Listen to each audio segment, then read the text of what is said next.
Hello, I am AI Christopher speaking for your host Dennis Griffith. The Apostle Paul is the most misunderstood person in the Bible. Some believe that he is not consistent with message and his epistles should not be in the Bible. Many also believe that Paul is telling us that we should do away with the law of the Torah. The reason for this is that they do not understand the context from which Paul made his arguments. One of the basic doctrines of Christianity is that Jesus did away with the law nailing it to the cross. It is because of this false doctrine that the book of Romans is so misunderstood. Until I received the revelation that the law is not done away with, the true understanding of the book of Romans was not visible. With this new revelation, I discovered that throughout his ministry, especially in the book of Romans, Paul was making a distinction between the holy law of God and the law of man. Remember that man-made law is rebellion and sin. With this understanding, as we go through the following verses you will see where Paul was making this distinction. This concept is hard to convey on video, so to see it you will need to carefully follow Emma as she reads the following verses. You may want to pause the video and read the verses without the voice to really see this distinction that Paul is making. In these verses you will see where Paul is making the distinction between Jehovah's holy law and the law of sin, which is man-made law. Where Paul is referring to God's law, I will install God's law in parentheses, and where Paul is referring to man-made law, I will install that in parentheses. Also, man-made law will not be capitalized. Romans 7 verses 14 to 23. For we know that the law is spiritual, but I am of flesh, sold into bondage to sin, man-made law. For what I am doing I do not understand.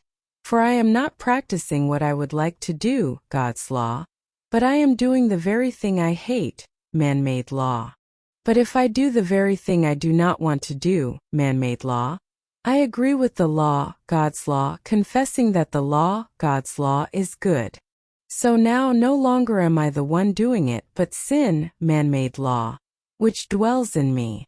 For I know that nothing good dwells in me, that is, in my flesh. For the willing is present in me, but the doing of the good is not. For the good that I want, God's law, I do not do, but I practice the very evil that I do not want, man-made law. But if I am doing the very thing I do not want, man-made law, I am no longer the one doing it, but sin, man-made law, which dwells in me. I find then the principle that evil is present in me, the one who wants to do good. For I joyfully concur with the law of God in the inner man, but I see a different law, sin, in the members of my body, waging war against the law of my mind, God's law, and making me a prisoner of the law of sin which is in my members. Throughout Paul's writings, he is making this distinction between these two laws, the holy law of God, and the law of sin and death, man-made law. When man rejected the holy law of God, man decided to be a law unto himself, creating his own law. When Adam ate of the tree of the knowledge of good and evil, Satan had convinced Adam that he could be like God, then Adam made his own law and followed his own path while rejecting God and his law. In all false religion, man is defying God by being a law unto himself instead of doing things according to God's law. It is with this understanding that the book of Romans makes perfect sense. One reason Romans is hard to understand is that Paul uses the same word, law, to represent both man's law and God's law. I do not know if this is because the Greek language only had one word for law, or most likely, this is just the way the Hebrews reasoned. They did not coin a new word to represent their idea, as we do today. They used the context of their writing to express the concept. Because of this, context is everything when it comes to understanding the Hebrew form of reasoning. One of the things Paul was doing in the book of Romans was to make a distinction between the canonized false religion of the Pharisees and the Torah. The Pharisees had so many of their own made-up laws that it is easiest to understand them by separating them into several categories. The first is the halacha, or the Pharisaic law based upon their twisted interpretation of scriptural law. The second is minhagim, or the Pharisaic customs that have become law.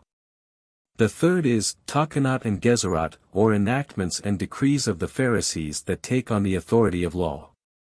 The fourth is the ma'asim, which is deeds or works of the Pharisees, which through their repeated exercise become law for all Israel. Although the Pharisees kept the Sabbaths, the problem with what they were doing is that they were adding to the law with the additions mentioned above. All these man-made laws made the holy law to no effect. Jehovah told us not to add or to subtract from his law. In one of his confrontations with the Pharisees, Yeshua addressed this problem when he told the temple leadership. Mark 7 verses 6-9. Rightly did Isaiah prophesy of you hypocrites, as it is written, This people honors me with their lips, but their heart is far away from me. But in vain do they worship me, teaching as doctrines the precepts of men. Neglecting the commandment of God, you hold to the tradition of men. He also said to them, You nicely set aside the commandment of God in order to keep your tradition. Paul came out of this religion. Paul was a Pharisee, and he said of himself, I was a Hebrew of Hebrews, and of the law a Pharisee. What this means is that he followed the religion of the Pharisees instead of the pure faith of the Torah, which is, the faith that was once and for all given to the saints. While still under the influence of the corrupted faith of the Pharisees, Paul was hunting down and attempting to kill all followers of Messiah. After his Damascus Road conversion, Yeshua opened Paul's eyes to the truth, and Paul turned to the true faith and followed Yeshua. The followers of Yeshua were normally called the Netzarim. This name was derived from the root word, netzer, which means, branch. This is in reference of the many messianic prophecies referring to the Messiah as being the branch that springs forth. This was normally translated as Nazarene. Because of his conversion, Paul set out to explain the difference between the leaven of man-made law and the goodness of the holy law of God. The following chart outlines the distinctions that Paul makes between the laws of man and the holy law of God. In the following chart, the first column gives the scripture, the second column gives the result of following man-made law, and the third column gives the result of following God's law. Throughout his writings, Paul was making this comparison between man-made law and the holy law of God. Please read these 4 slides as I play some music.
In this light, the book of Romans makes perfect sense. This also shows us that we need to make Jehovah's law the centerpiece of our lives as we strive to remove every vestige of man-made law. Thank you for watching.